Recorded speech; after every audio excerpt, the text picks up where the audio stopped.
going to start with some basics, a brief overview of what to expect in the typical residency interview.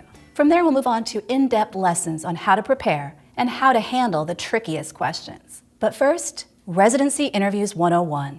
For residency programs, the interview is a critical factor in the evaluation process. The residency match has become more and more competitive in recent years. There is no shortage of excellent candidates, and each year, thousands of applicants fail to match. The interview has always been an important part of the process, but as competition increases, programs become even more reliant on interview impressions in determining which candidates to rank. After all, when so many candidates look great on paper, the interview provides the best chance to evaluate fit on a human level. You get invited to interview based on your academic performance, your USMLE scores, your letters of reference, and your research experience. Lots of candidates get invited to interview.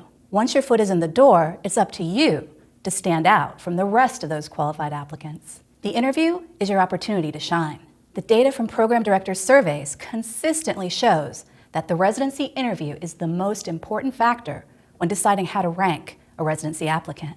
This is true across all specialties, though research and rotation experience are also important factors for some specialties. So let's talk about how residency interviews work.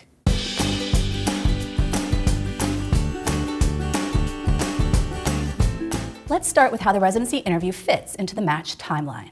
After applications are submitted in early September, programs take time to review and then send out interview invitations to selected applicants. Many interview invitations go out in October, with interviews scheduled to take place through January. Additional interview invites continue to go out as the season progresses. After all interviews are completed, program interviewers compare notes and develop their rank order lists for the main match, which are due in February. In March, match results come out, and those who didn't match may then be eligible to enter the Supplemental Offer and Acceptance Program, also known as SOAP.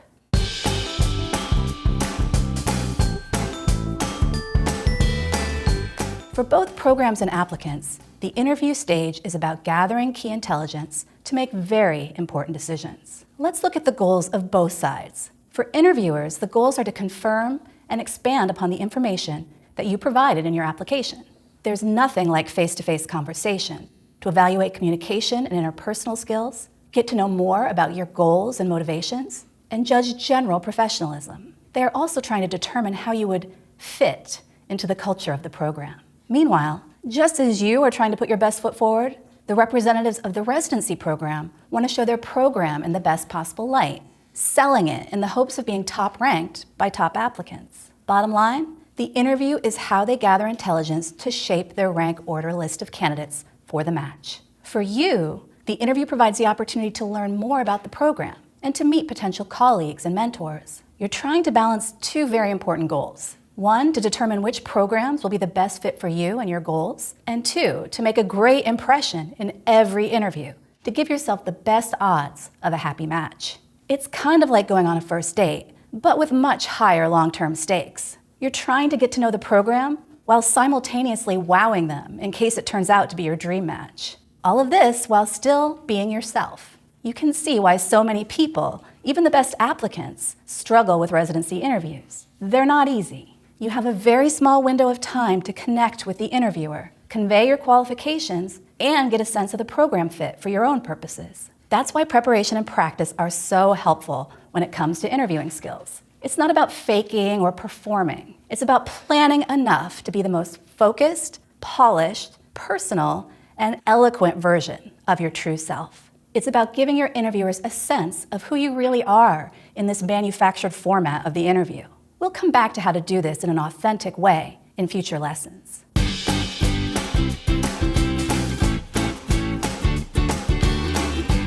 Different residency programs conduct interviews in different ways. Typically, your interview experience will include the following. 1, a social event. Often there will be a dinner or cocktail party scheduled the night before interview day. This is usually an opportunity to meet current residents in a social setting. Definitely plan to attend if you can.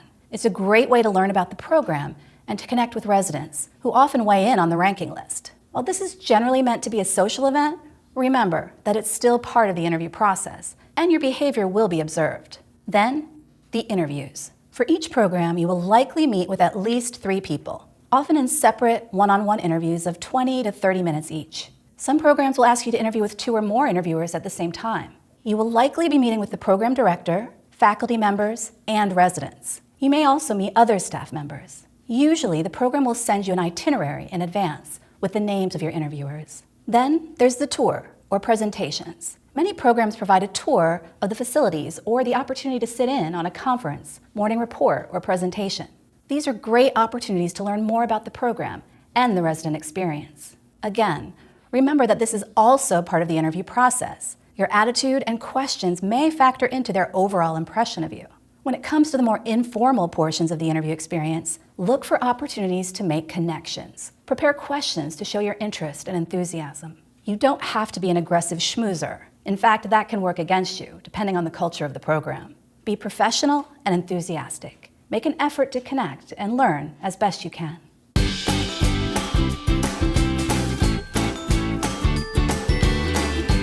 During the formal interviews, there will be more focus on learning about you.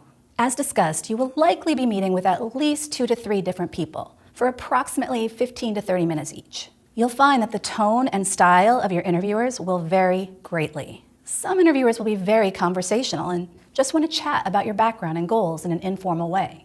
Other interviewers will be more structured, with a prepared list of questions and topics to cover. In general, program directors tend to be more structured. They likely have more training and experience in interviewing, and this is a key part of the program director's job, selecting residents who will do the program proud. He or she has probably thought a lot about what qualities are most important for a successful resident and what makes someone a good fit for their program.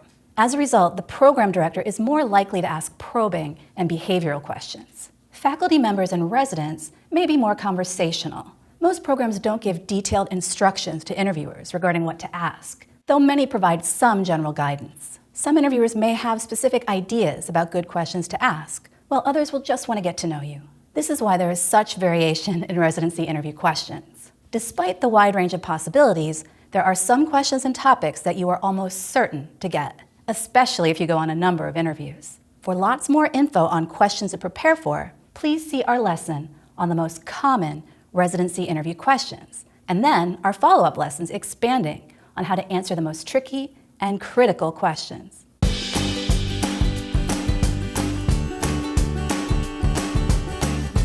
Okay, so now let's talk about what happens after the interview. After the interviews are done, it's time for the program to evaluate applicants and create their rank list. While all programs do this a bit differently, we have some information about trends from the annual surveys of program directors conducted by the American Association of Medical Colleges. According to the most recent survey, most programs develop initial rank order lists based on interviewer evaluations. Many programs ask each interviewer to assign numeric ratings after each interview, with some programs asking for an overall rating and others asking for separate ratings on different competencies or different components of the application. In other programs, it's less formal, and the initial list is based on discussions during faculty rank order meetings. Changes are then made to the initial rank order list based on more group discussion and other factors. Top influencing factors named by program directors included informal resident or staff feedback, completion of a successful rotation at the institution, referral from a trusted colleague or faculty, and creating a diverse cohort. Program directors have also shared their most common reasons for deciding not to rank an applicant. The number one reason was a poor interview day. Rounding out the top 3 reasons were poor fit and concerns about professionalism. And let's face it, interview day also has a huge influence on their opinions about your fit and professionalism. Okay, that's it. An overview of the basics of how residency interviews work. I strongly recommend that you continue from here with our next lessons on the most common residency interview questions and how to prepare for them.